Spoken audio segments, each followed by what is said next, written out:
नमस्कार। अमेरिका और ईरान के बीच तनाव एक बार फिर खतरनाक मोड़ पर पहुंच गया है। हालांकि अभी तक ईरान ने सीधा युद्ध छेड़ने के बजाय कूटनीति का रास्ता चुना है। ईरान चाहता है कि इलाके के बड़े देश अमेरिका पर दबाव बनाएं ताकि उस पर हमला ना हो।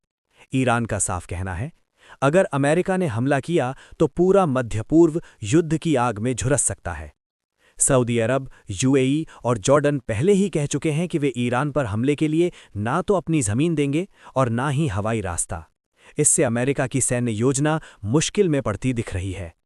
ईरान ने चेतावनी दी है कि अगर उस पर हमला हुआ तो वो अमेरिका और इजरायल के सैन्य ठिकानों को निशाना बना सकता है। Iraq, Qatar, Bahrain, Kuwait, UAE, Saudi Arabia, Jordan और सीरिया, इन देशों में मौजूद अमेरिकी ठिकाने खतरे में आ सकते हैं। हालांकि अब तक ईरान की प्रतिक्रिया सीमित और सोच समझ कर रही है। 2020 में कासिम सुलेमानी की हत्या के बाद और 2025 के ईरान-इजरायल युद्ध में भी ईरान ने हमले से पहले अमेरिका को चेतावनी दी थी। लेकिन इस बार हालात ज्यादा गंभीर हैं। ट्रंप के ईरान में नया नेतृत्व वाले बयान और सरकार गिराने की बातों ने तेहरान की चिंता बढ़ा दी है। ईरान कह रहा है, उसकी सेना या कमांड सिस्टम पर हमला सीधा युद्ध माना जाएगा। अमेरिका के मुताबिक मध्य पूर्व में 30 से 40 हजार अमेरिकी सैनिक तैनात हैं।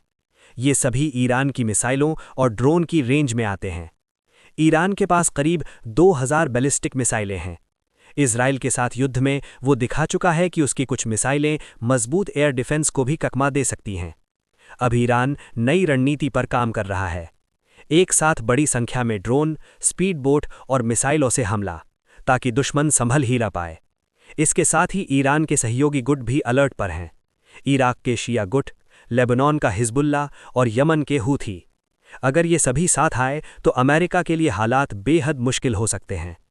एक बड़ा सवाल अब भी बना हुआ है, क्या ईरान होर्मुज जलडमरू मध्य बंद करेगा? यही रास्ता दुनिया के करीब 20% तेल की सप्लाई संभालता है। इसे बंद करना ईरान के लिए आखिरी और सबसे खतरनाक कदम होगा, क्योंकि इससे चीन और खाड़ी देशों को भी भारी नुकसान पहुंचेगा। इसीलिए फिलहाल ईरान इस कदम से बचता दिख रहा है। नतीजा साफ है, अमेरिका और ईरान दोनों युद्ध नहीं चाहते, लेकिन हालात इतने तनावपूर्ण हैं कि एक छोटी सी चूक बड़े युद्ध में बदल सकती है। मध्य पूर्व इस वक्त बारूद के ढेर पर बैठा है। ऐसी और खबरों के लिए चैनल को सब्सक्राइब करें।